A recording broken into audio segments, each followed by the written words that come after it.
Hello everyone, কেমন আছেন সবাই? আগেই বলেছি আজকে অনেকগুলো বই নিয়ে এসেছি, প্রত্যেকটা সেপারেট ভিডিও করবো। তো প্রথম যে বইটা দেখাতে যাচ্ছি সেটা হচ্ছে জিম করবেট অমনিবাস এবং পূর্ণাঙ্গ অনুবাদ। এটা প্রকাশিত হয়েছে নটিলাস প্রকাশনী থেকে এই যে কয়েকদিন আগেই। তো ফার্স্ট ইমপ্রেশন ভিডিও হিসেবে এটা একটু লেট হয়ে গেল আপনাদের সামনে নিয়ে আসতে। তো এই বইটা একটি স্পেশাল, তার কারণ হচ্ছে এখন পর্যন্ত জিম করবেটের সবগুলো লেখা একসাথে করে নিয়ে কোনো অমনিবাস আমরা পাইনি। তো এইটার হচ্ছে 3জন লেখক অনুবাদ করেছেন, অনির্বাণ ভট্টাচার্য, রাতুল খান এবং লুৎফুল কায়সার ভাই। তো হচ্ছে এই বইটা মানে আমার কাছে জিম করবেটের লেখা সবচেয়ে ভাল লাগে এই অর্থে যে প্রচলিত যে শিকারের যে ধ্যান ধারণা সেটা থেকে একটু সরে আসা যায়। এবং টু বি অনেস্ট, জিম করবেটের হাতের লেখাটা এক কথায় সাহিত্য মানের দিক থেকে অসাধারণ। তো সেই হিসেবে এই বইটা নিয়ে আমি অনেক আগ্রহী ছিলাম। তো চলুন বইটা নিয়ে দেখে ফেলি।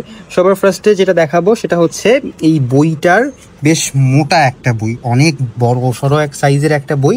টোটাল পৃষ্ঠা সংখ্যাটা যদি আমরা একটু দেখে নিই, 768 পৃষ্ঠা। এবং এইটার স্পাইন দেওয়া হয়েছে যে স্ট্রেট স্পাইন দিলে যেই সুবিধাটা হয় সেটা হচ্ছে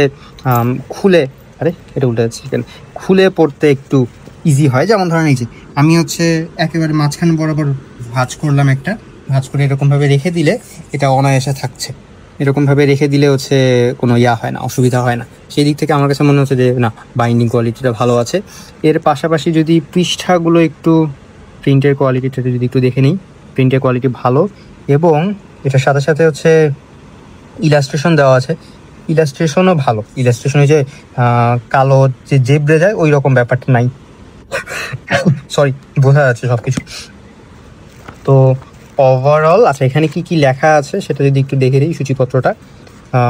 জঙ্গল লোর মাই ইন্ডিয়া, রুদ্রপ্রয়াগের নরখাদক লেপার্ড, মন্দিরের বাঘ, হুমায়ুনের মানুষ শেখো, ট্রি টপস, গুঙ্গি।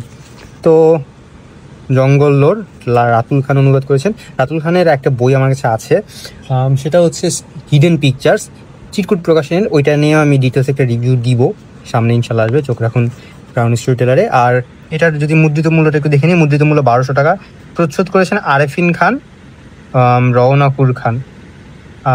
প্রচ্ছদটা আমার কাছে কিন্তু ভালো লাগছে। এবং এইটাকে হচ্ছে খুব সম্ভবত যে স্পট অ্যাম্বুশ বলে, যেটা এখানে স্পট অ্যাম্বুশ দিয়ে করা হয়েছে। আচ্ছা, এই হচ্ছে ফ্ল্যাপের লেখা। তো কারা কারা জিম করবেট অমনিবাস নিয়েছেন কমেন্ট করে জানিয়ে দিন, এবং বই রিলেটেড কন্টেন্ট পেতে চোখ রাখুন দ্য ব্রাউন স্টোরি টেলারে।